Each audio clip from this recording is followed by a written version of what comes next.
Without me, there will be no emperor, no empress, no Russia.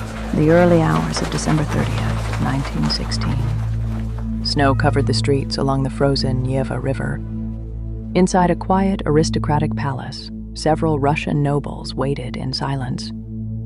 They had prepared wine, cakes, and a revolver. The guest they were expecting was already becoming a legend across the Russian Empire, a wandering Siberian mystic who had somehow found his way into the most powerful court in Europe. A man the newspapers called the Mad Monk.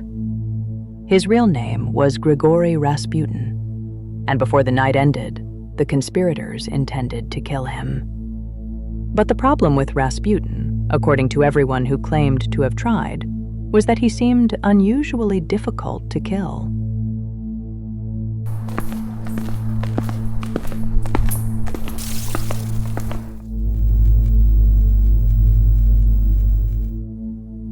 By 1916, rumors about Rasputin had spread across every corner of the Russian Empire. Some believed he was a holy man. Others believed he was a fraud. Many believed he was something far more dangerous, a peasant mystic secretly controlling the imperial court. But Rasputin's story did not begin in a palace. It began in a small Siberian village. In the remote settlement of Pokrovskoye, Rasputin was born the son of a peasant farmer. He had little formal education, no religious training, and yet by his early adulthood he had developed a reputation for strange spiritual intensity. He wandered across Siberia as a religious pilgrim, visiting monasteries and holy sites. Witnesses described him as hypnotic, unsettling, a man who seemed able to stare through people rather than at them. His beliefs were equally unconventional. In his own words, Believe me, there is more joy in heaven over one sinner who repenteth than over 99 just persons. Therefore you must sin, or you will have nothing to repent of.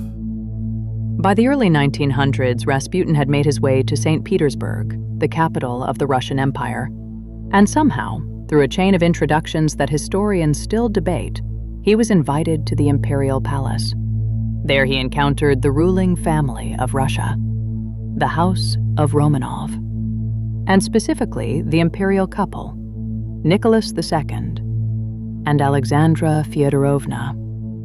At the time, the royal family carried a terrible secret.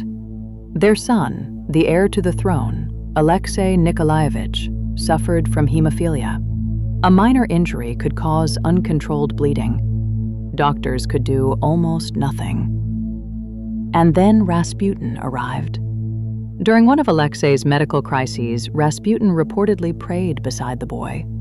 The bleeding stopped.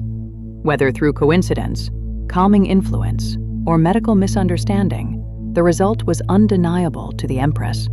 She became convinced that Rasputin had saved her son's life. From that moment forward, the mystic from Siberia gained extraordinary access to the imperial family, and even the Tsar came to rely on him. Nicholas II would later describe him simply, "He is just a good, religious, simple-minded Russian. When in trouble or assailed by doubts, I like to have a talk with him, and invariably feel at peace with myself afterwards." And with access came influence. By 1914, Russia was already descending into catastrophe. The country had entered World War I. Millions of Russian soldiers were dying at the front. Economic collapse spread through the empire. And inside the palace, rumors about Rasputin multiplied. Newspapers claimed he was appointing ministers. Critics accused him of manipulating the Empress. Others circulated stories of corruption, drunkenness, rituals. Many of the stories were exaggerated. Some were invented entirely. But the political damage was real. To much of the Russian public, Rasputin became a symbol of imperial decay. As one of his fiercest critics warned, Rasputin is a hidden, dark influence that is leading the Tsar to his ruin and Russia to her grave. Which is why, in December 1916, a small group of nobles decided something drastic had to happen. The leader of the plot was Felix Yusupov, one of the richest men in Russia. Their plan was simple: invite Rasputin to the palace, poison him, and quietly dispose of the body. On the night of December 29, 1916, Rasputin arrived. In the basement dining room of the palace, cakes and wine had been prepared, both laced, according to later accounts, with cyanide. The mystic began eating. He drank the wine. He ate the cakes. And then, nothing happened. The poison appeared to have no effect. Hours passed. The conspirators grew nervous. Finally, Yusupov drew a revolver and shot Rasputin at close range. The mystic collapsed. The conspirators believed it was over.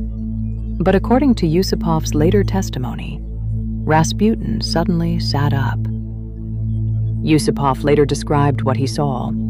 I then saw both eyes, the green eyes of a viper, staring at me with an expression of diabolical hatred. This devil who was dying of poison, who had a bullet in his heart, must have been raised from the dead by the powers of evil. Rasputin lunged toward the door and staggered into the courtyard. The conspirators chased him into the snow. Shots were fired again. This time, Rasputin collapsed for good. His body was wrapped and taken to the frozen Neva River, where it was thrown through a hole in the ice. 2 days later, the body was recovered. The autopsy confirmed multiple gunshot wounds, but it also revealed something else. There was no trace of poison in his stomach. In the weeks before his death, Rasputin himself had written a warning, one that would later seem eerily prophetic. He wrote, "If I am killed by common assassins, and especially by my brothers, the Russian peasants, you, Tsar of Russia, have nothing to fear. But if it was your relations who have wrought my death, then no one of your family will remain alive for more than 2 years." Within weeks, the Russian Empire collapsed. The Russian Revolution overthrew the Romanov dynasty. Tsar Nicholas II abdicated the throne, and the strange figure who had once haunted the imperial palace became something else entirely. A legend. The mad monk, the peasant who walked into the court of emperors. As historian Douglas Smith later observed, Rasputin was not the cause of the Russian Revolution, but he was the symbol of everything that was wrong with the old regime. because even now, more than a century later, historians still ask the same question. Was Rasputin a dangerous manipulator, a misunderstood mystic, or simply the last symptom of an empire already collapsing under its own weight? Without me, there will be no emperor, no empress, no Russia.